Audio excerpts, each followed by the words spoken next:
الحمد لله رب العالمين والصلاة والسلام على سيد الأنبياء والمرسلين محمد بن عبد الله الأمين وعلى آله وأصحابه وأزواجه وذرياته وأهل بيته وسلم تسليما كثيرا كثيرا أما بعد أعوذ بالله من الشيطان الرجيم بسم الله الرحمن الرحيم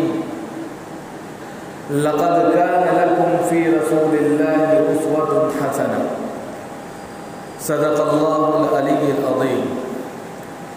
محترم بزرگوں اور دوستوں، دینی اور ایمانی بھائیوں، اللہ رب العزت کا شکر ہے، اس کا کرم ہے کہ اس نے اپنی بارگاہ میں آنے کی توفیق عطا فرمائی. حضرات،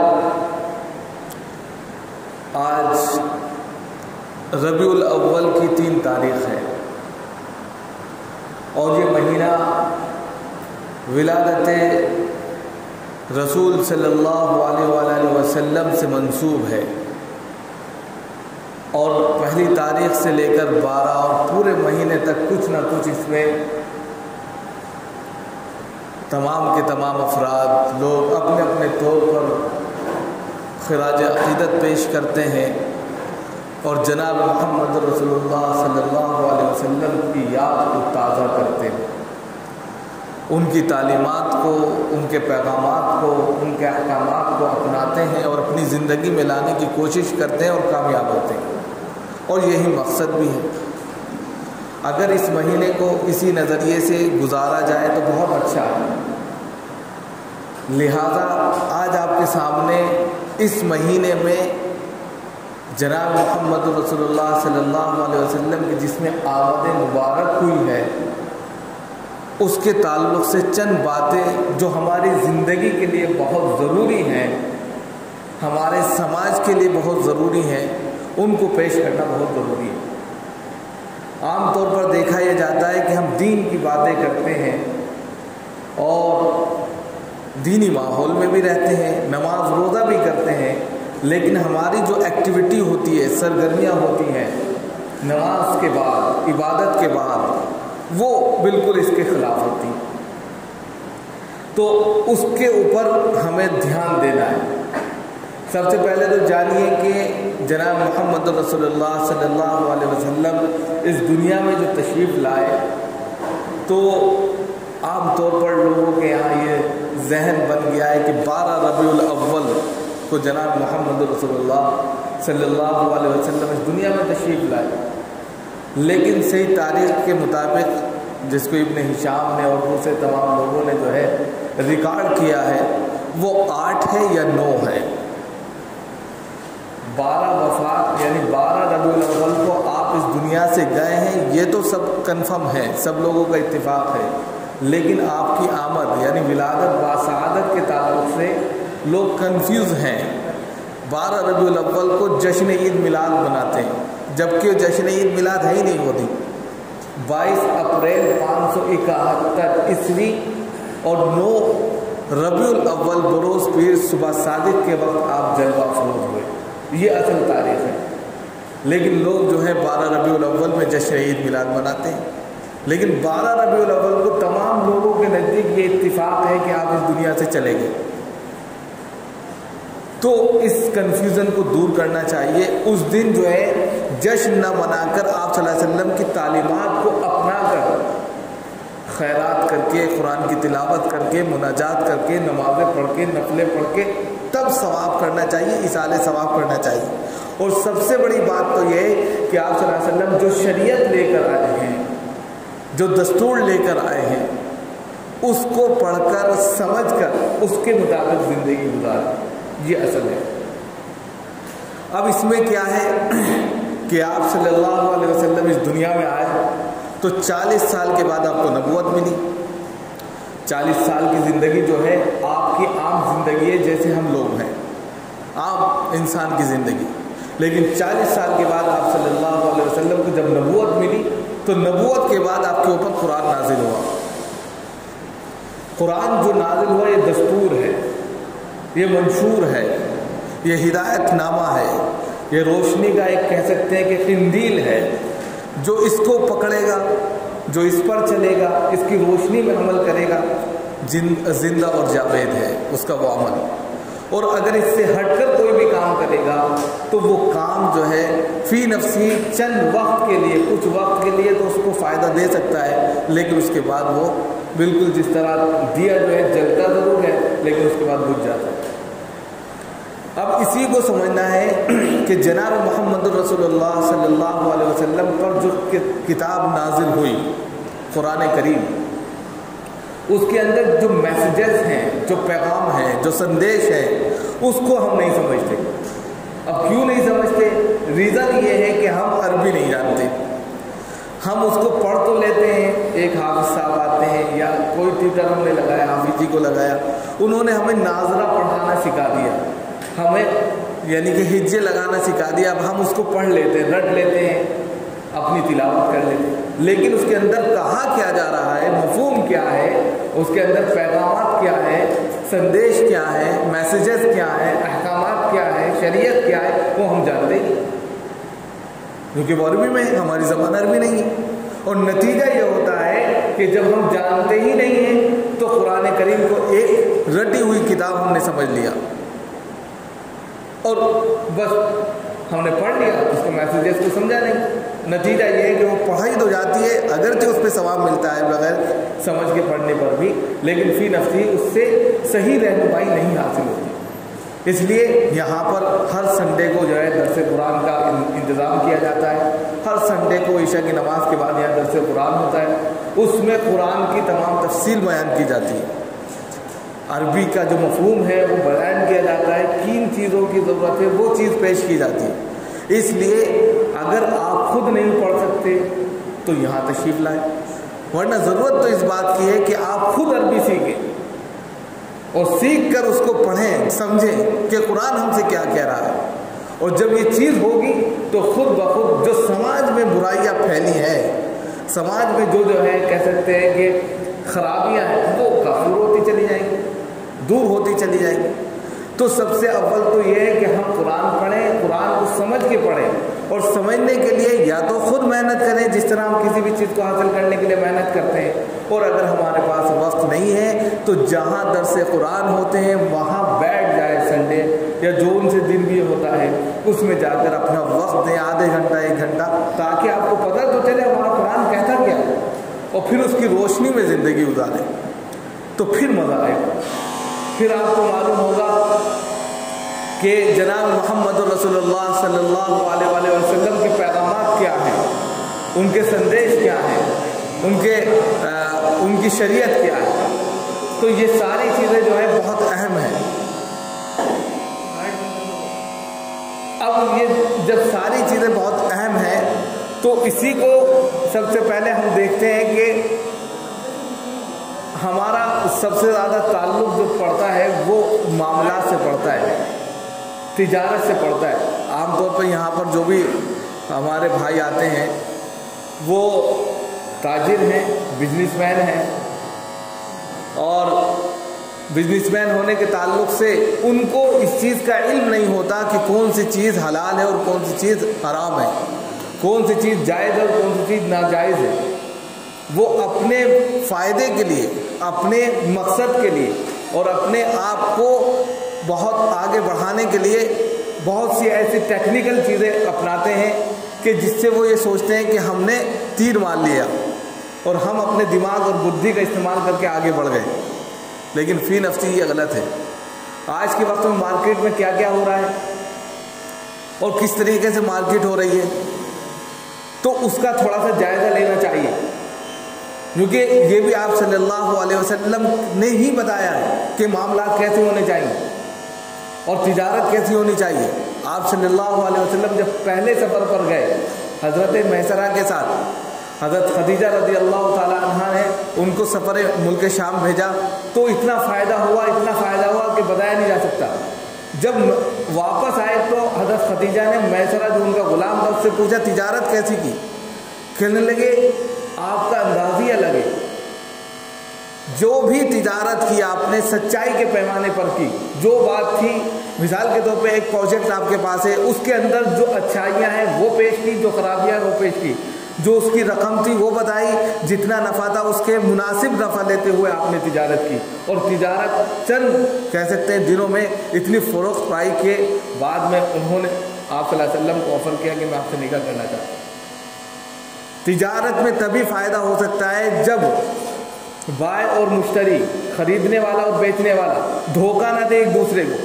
آج کے وقت میں دھوکہ ہو رہا ہے، اور نتیجہ کیا ہے کہ پوری مارکیٹ منڈی میں ڈاؤن پن آ گیا، جس کو ڈی جی پی آپ کہتے ہیں، جی ڈی پی آپ کہتے ہیں، وہ ڈاؤن ہوگی، کیونکہ ہم ایک دوسرے کو صحیح طریقے پر شراء کے اعتبار سے یعنی کہ خرید و فروخت نہیں کر رہے، اور نتیجہ صرف آپ تک محدود نہیں رہتا، پورے معاشرے اور سوسائٹی پر اس کا جو ہے بھاری وزن پڑتا ہے۔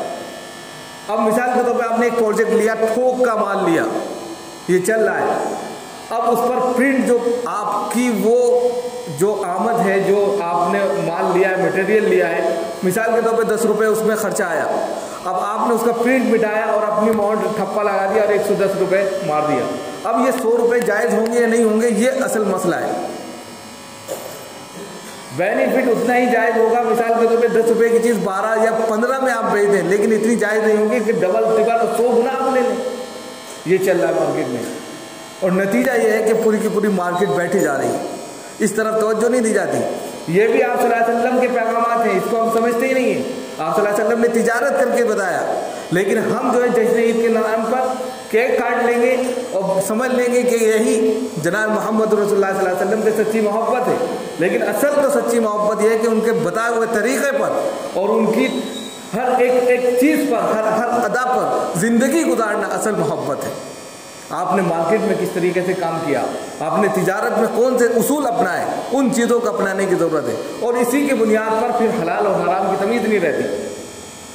نتیجہ کیا ہوتا ہے کہ جب ہم یہ سوچتے ہیں ہم تو محنت کر رہے ہیں، ہم جو ہے محنت کے لیے کہا گیا ہے فَإِذَا قُضِيَتِ الصَّلَاةُ فَانتَشِرُوا فِي الْأَرْضِ وَابْتَغُوا مِن فَضْلِ اللَّهِ، کہ اگر آپ کہیں کہ بھائی قرآن خود کہہ رہا ہے کہ جب نماز سے فارغ ہو جاؤ زمین میں پھیل جاؤ اور تجارت کرو، محنت مزدوری کرو، یہ تو کہا گیا، لیکن یہ کہا گیا کہ ایک 10 روپے کی چیز کو آپ جو ہے 200 اور 300 تک میں بیچ ڈالو۔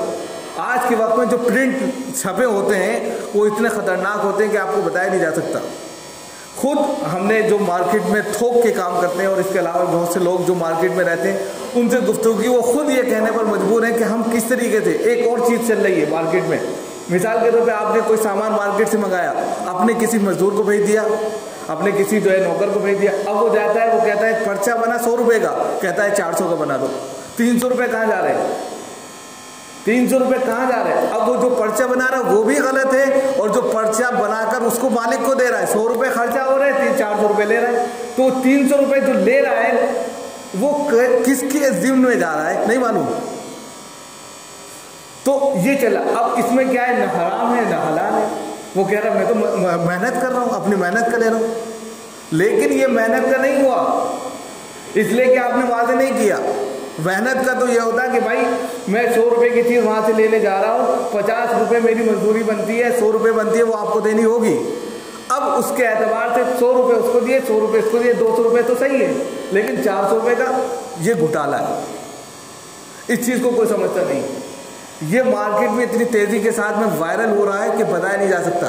تیسرا جو سب سے ڈیفیکٹ ہے وہ کیا ہے، پرسنٹیج پہ کام چل رہا ہے، پرسنٹیج 10 گاہک لے کر آؤ 10 روپے، یعنی 10 روپے کے اعتبار سے آپ 10 گاہک لے کر آئے، 100 روپے تمہارے، اس نے سامان خریدا نہیں خریدا اس کے کوئی اس کا سروکار نہیں ہے۔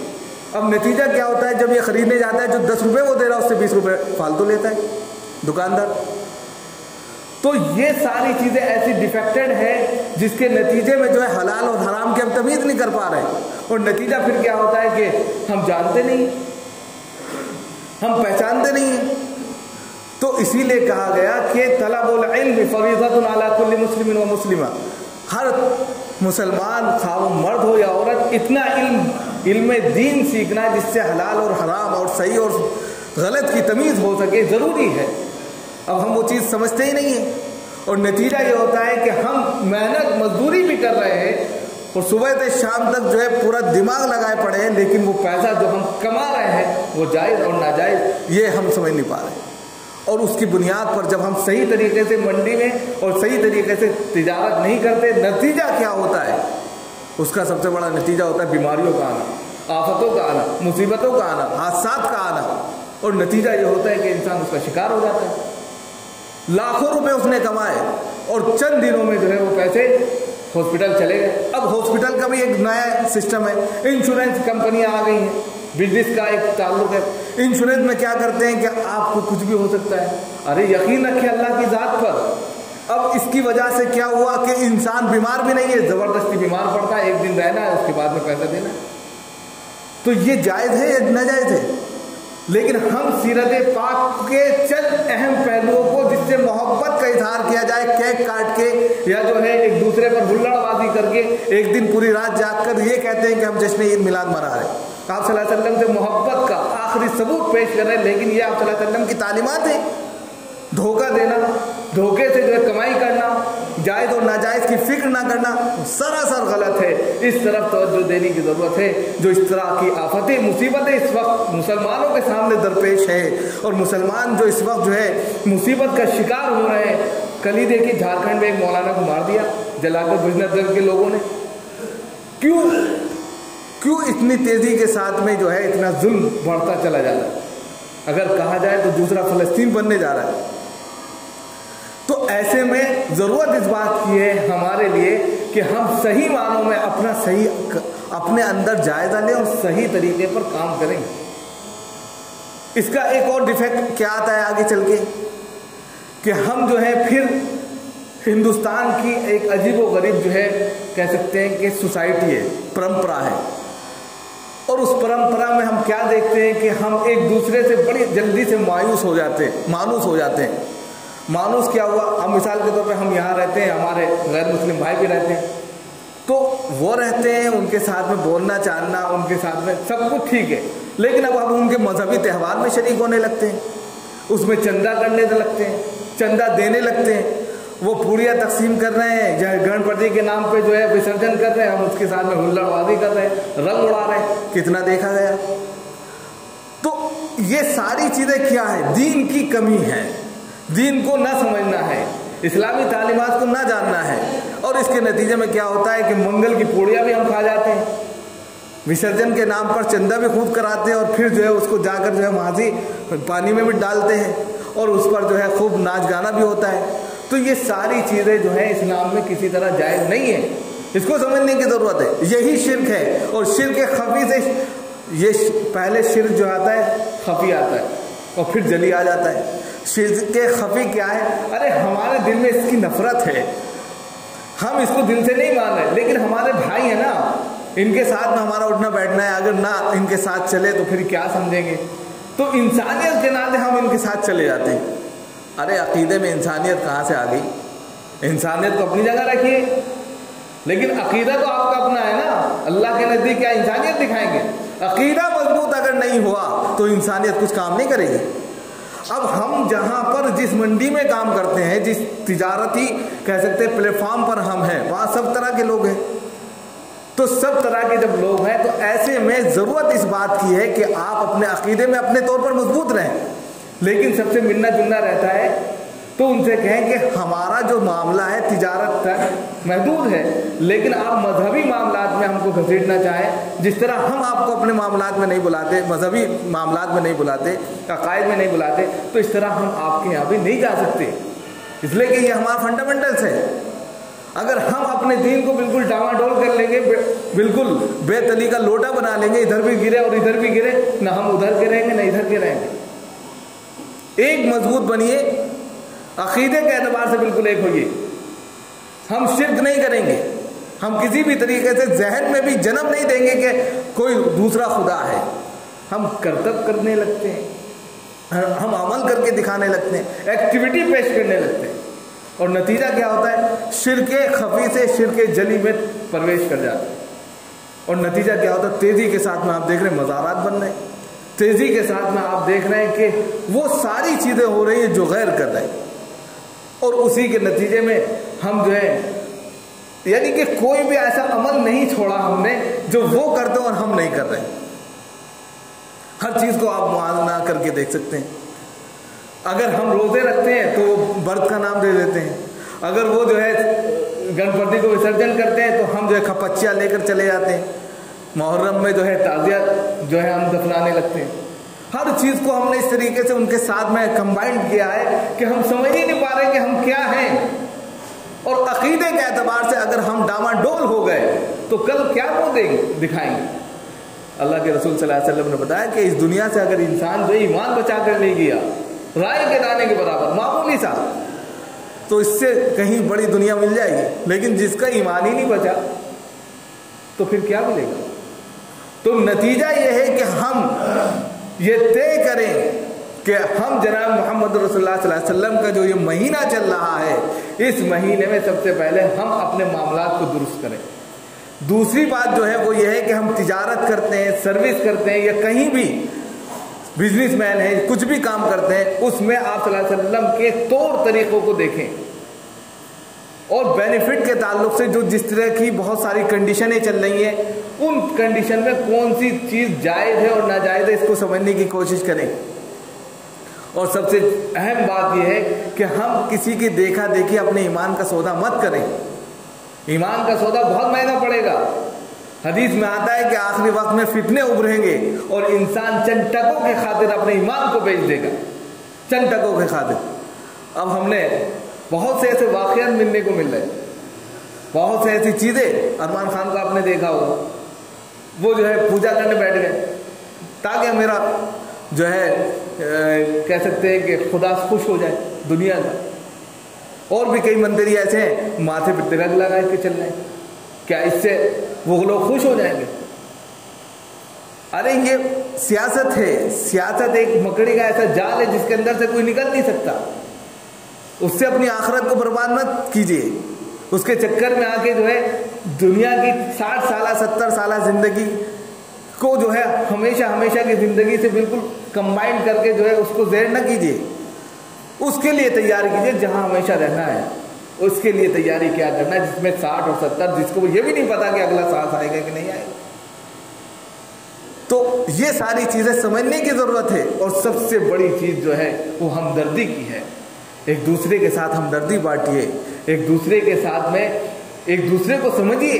اور جب یہ چیز ہوگی تو خود بخود اچھا معاشرہ بنے گا اور ایک بہترین سوسائٹی بنے گی. یہ پیغامات لے کر اگر آپ جشن عید میلاد مناتے ہیں تو یہ میلاد نہیں, آپ صلی اللہ علیہ وسلم کا وہ میسیج ہوگا جو آپ کے دلوں میں اترے گا, آپ لوگوں کو بہترین میسیج دے گا. اور اگر وہی پرانی کیٹیگری پر اور پرانے جو ہے دھرے پر آپ جشن مناتے ہیں تو وہ تو پھر کوئی میسیج نہیں لیتا, بلکہ صرف ایک رات کی ہلڑ بازی ہے اور اس کے بعد پھر سو جانا ہے. اللہ تعالیٰ ہم سب کو عمل کی توفیق ہو.